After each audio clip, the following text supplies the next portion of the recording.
So, nagsimula po ito is from the north. So, alam nyo naman pag sinabing norte, siyempre, di ba? So, magmula po sa Region 1, Region 2, Region 3. Okay po, so doon na po sa mga Kailokanuhan. So, doon po yan nagsimula. But, since my father is a Marcos talaga. No? Since the late Ferdinand E. Marcos Sr.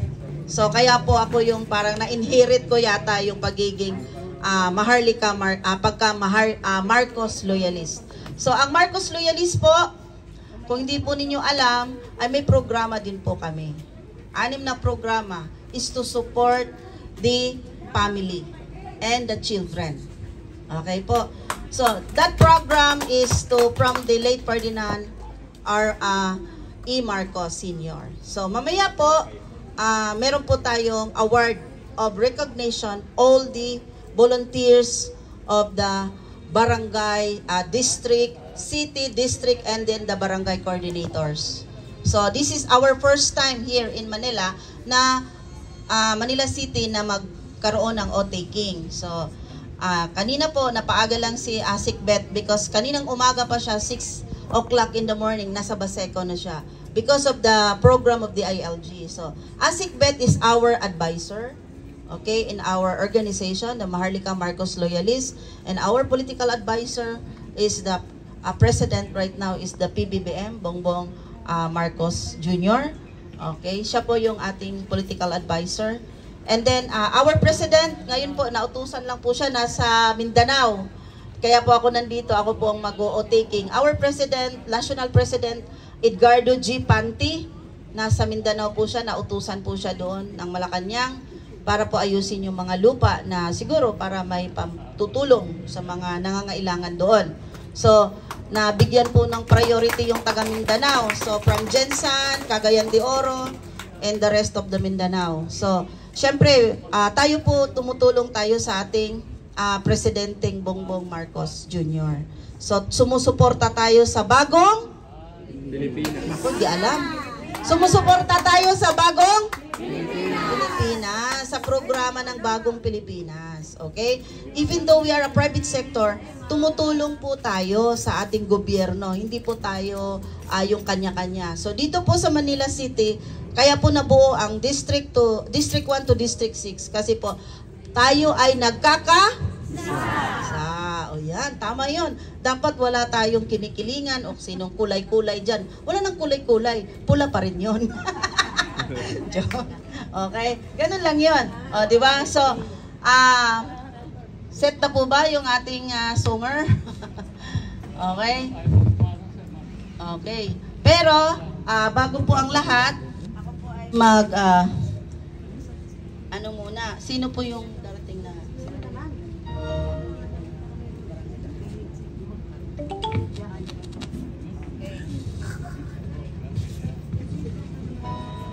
So, ayun mga kabayan, ito kilala rin. Okay na po? Ready na po? Tumayo bilang isang Marcos loyalist. Okay, tawagin ko. Tayo ibang chapter ng mga leaders na patuloy. Bonifacio. Rogelio Bonifacio. Nagsama-sama yung mga Marcos loyalists dito.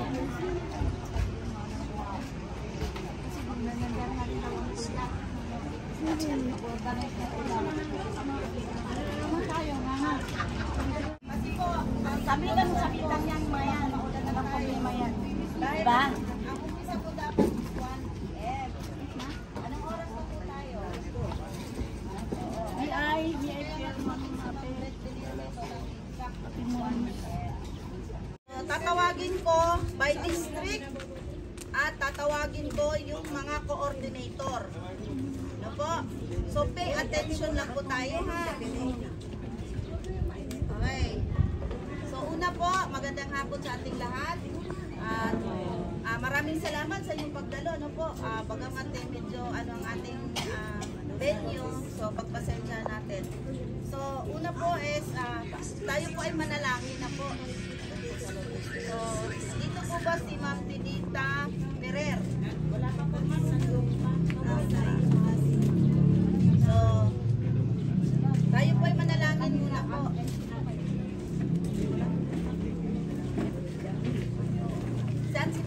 Tayo po tayo, manalangin tayo.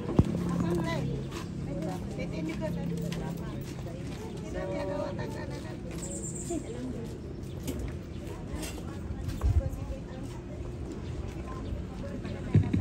Hello.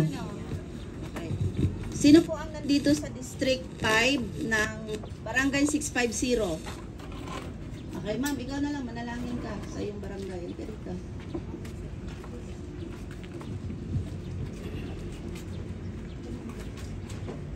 Pray po natin ang ating.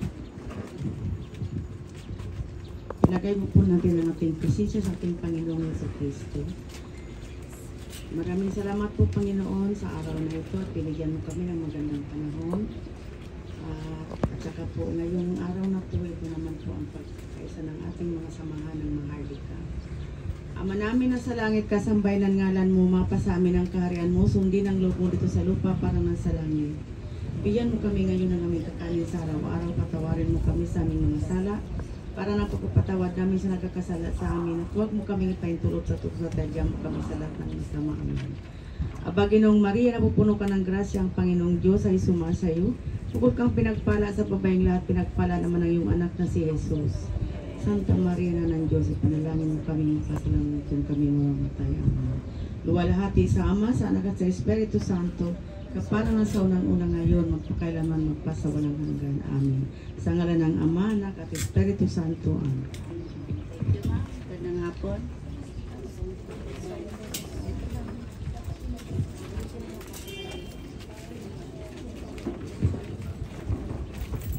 At tayo po ay tumayo ulit para po sa ating national anthem na ating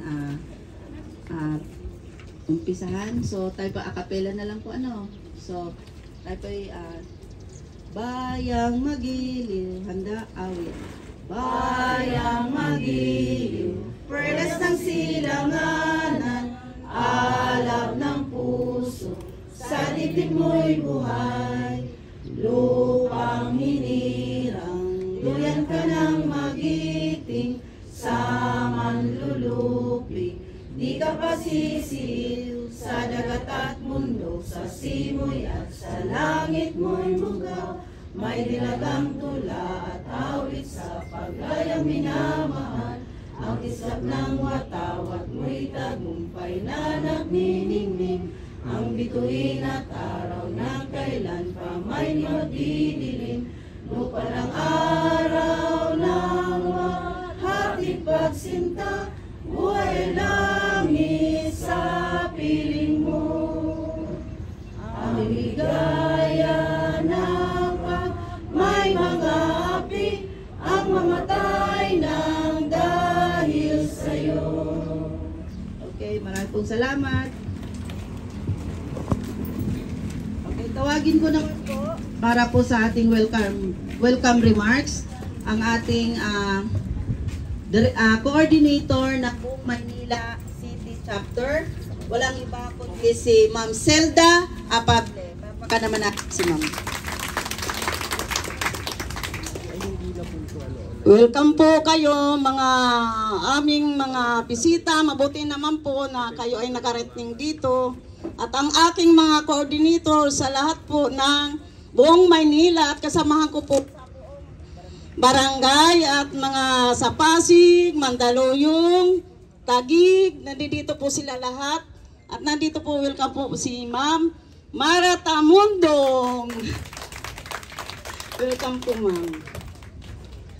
Thank you, Ate Zelda. Okay. I-welcome ko din po. Okay, tumayo po kung nandito kayo para po ma-recognize ang bawat barangay.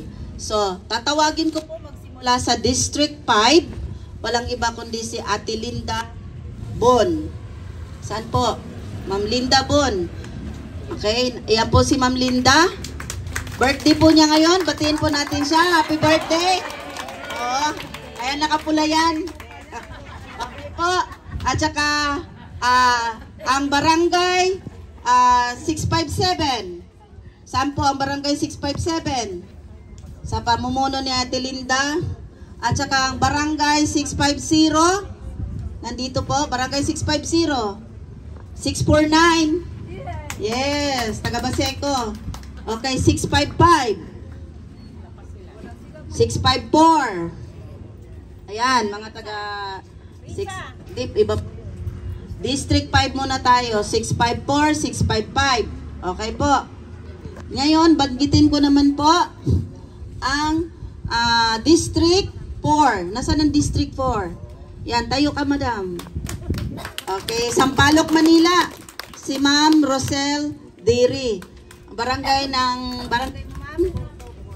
Barangay 424. At saka Barangay 595. Okay. Yung kay Ma'am Risa naman sa Ma'am Risa Bulaklak, taga District 6, Santa Mesa. Okay. Anong barangay mo, ma'am? 596, 595. Barangay 596 and Barangay 595. Okay. Sa headed by Ma'am Risa Bulaklak. Okay. And then sa barangay sa District 3. Andito ba? District 3? Wala pa. District 2 o District 1? Wala pa, di pa naman. Oh, wala pa sila. Okay. At introduce ko rin po sa inyo yung ating mga bisita. Okay, from Pasig City chapter tayo. Ma'am Marina Pumar. Po yung mga officers ng Pasig na Maharlika Marcos Loyalist. Okay, welcome po. Welcome po ito sa ating opening ng Manila chapter ng Maharlika Marcos Loyalist. Thank you very much. Okay, Mandaluyong City sa labas. Wala.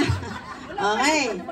Oh, pero yan headed by Sir Jess Nalual at saka ni Mamila Rodriguez Gonzales, saka si Sir Chody Gonzales. Okay. Taga Barangay Addition Hills. Okay. Ngayon, banggitin ko po ang taga Taguig City. Headed by Ma'am Jeannie Carion. So, marami na po ang Maharlika Marcos Loyalist doon. Supported by the Mayora and the Councilor and the Barangays. Kilala na po ang Maharlika Marcos Loyalist sa Taguig City. No? Headed by Ma'am Jeannie Carion. Okay, sino pang wala? Wala pa. Nandito na ang taga Quezon City. Quezon City, Ma'am Telly. Headed Ma'am Telly sa Barangay Batasan Hills. And yung bisita natin na taga Quezon City, taga Puliat daw sila. Invite by Simeona Apable. Ano po? So marami pong salamat pagpunta. Simeona Soberano pala. Na-Apable tuloy. Oh, kasi pa iba-iba kasi. Okay. Ngayon po, dahil wala po tayong ibang mag-o-taking, kundi ako na lang, gawa ng si Ma'am Beth De Leon kanina, nagmamadali na po. Dahil sa sobra na niyang pagod at nandito na po siya kanina pa po ng alas 12. Ngayon hinihintay niya tayo. No? So yun po yun, bago po, sino po yung ating magiging yung intermission daw muna.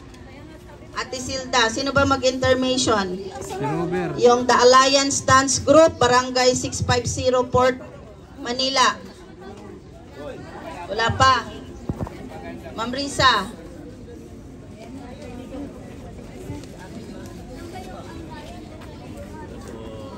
Sino yung kakasama? Ma'am Risa. Sino kakasama? Sandali, ito po kakantahin ko. Kung sino po ang mga senior citizen po na narito? Wala. Marami din, pero hindi lang halata. Kasi mga bagong kulay ang buhok. Mga bagong kulay ang buhok. Ayan po. Ako naman kahit saan ako pwesto, okay lang po ako. Ayan, para sa ating mga kababayan dyan sa dulo, magandang hapon po sa inyo. Para sa inyo po ang awitin na ito. Hirap talaga kapag high-tech eh.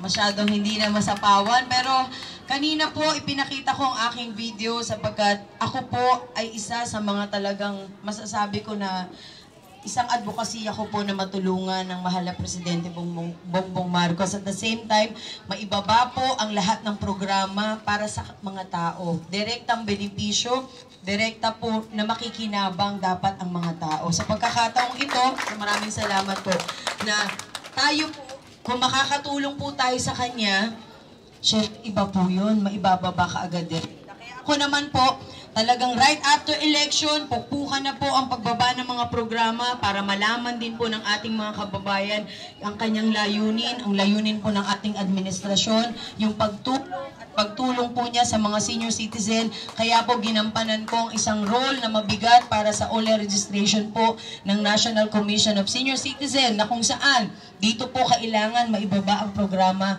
para sa ating mga nakakatanda, na dapat sila bigyan ng priority, bigyan ng importansya. At nakita niyo naman, ang mahal na Pangulong Bongbong Marcos ay hindi talaga nag-atubili. Hindi binaba kaagad ang budget na 43 billion pesos para sa ating mga senior citizen, para daw mabawasan ng stress natin. Yung benepisyo pagdating sa medical at saka sa mga gamot, maibigay po at maibaba. At nakita niyo naman, ang bagong batas, yung Expanded Centenarian Act, na kung saan makakatanggap pagdating mo ng 80 years old, 10,000, 85, 10,000, 90, 10,000, 95 years old, 10,000, at pag 100 years old, 100,000. Na dapat masiguro natin na ang programa ng mahal na Pangulong Bongbong Marcos ay direktang matanggap ng ating mga kababayan. Kaya naman talagang binahagi ko po yan. Nakita po ninyo ang aking boses, talagang walang-wala na. Pero dahil gusto po natin matulungan ang ating administrasyon, kaya nandito po tayo ngayon na hindi po hihingi na makatulong sa ating mga kababayan. Gusto ko lamang pong sabihin sa Maharlika Marcos Loyalists na ako po ay kasama ninyo. Ako po ay katuwang ninyo. Kahit hindi po tayo lagi magkakasama, ako po ay ito at handa pong maglingkod para sa ating mga kababayan. At maraming salamat po sa oras na ibinigay po ninyo para sa akin. Asahan po ninyo na ako po ay tutulong sa kahit na ano pong paraan para lamang matulungan po natin din ang ating mga senior citizen na siyang naghihirap at matagal na naglingkod sa ating bayan. Kaya muli, maraming salamat at congratulations po sa mga nag-oath-taking. Nag-oath-taking na po kayo. Doon sa mga officers, nag-oath-taking na po kayo. Okay. So congratulations sa mga kaibigan ko from Baseco. Sa lahat ng mga distrito po na nandito, sa mga kaibigan sa likuran, congratulations. Magbibigay lamang po ako ng 10,000 pesos pandagdag para sa inyong pagkain. Kung sino po ang pwedeng humawak, pandagdag lang po sa inyong pagkain sapagkat wala na po akong oras na makapagbigay at makabili sapagkat galing pa po ako sa ibang programa. Yan naman po ay pagsalusaluhan nyo na lamang po. Muli, basta tayo'y magkasama, laging mayroong umagang kay ganda. Bawat sikat ng araw, may dalang liwanag sa ating pangarap. Wow, haharapin natin. Maraming salamat po.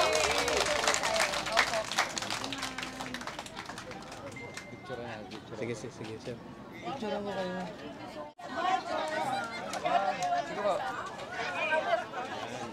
Ayan, nagsama-sama yung mga Marcos Loyalists at ayan, kasama po si Miss Mara Tamundong, mga kababayan. 1, 2, 3. 1, 2, 3. Sama po. Yan mga kababayan. Bye. Okay. Thank you. Mamaya po, magpa-picture ulit. Tapusin muna natin ang ating programa. Okay? Maraming salamat, Ma'am Mara, sa pagdalo po ninyo dito sa aming oath-taking ngayong hapong ito. Yung tatawagin ng mga coordinator. Kanina po kasi hindi pa dumarating yung iba, so siguro naman nandito na po yung iba. Announcement, pakibalik lang po ang attendance.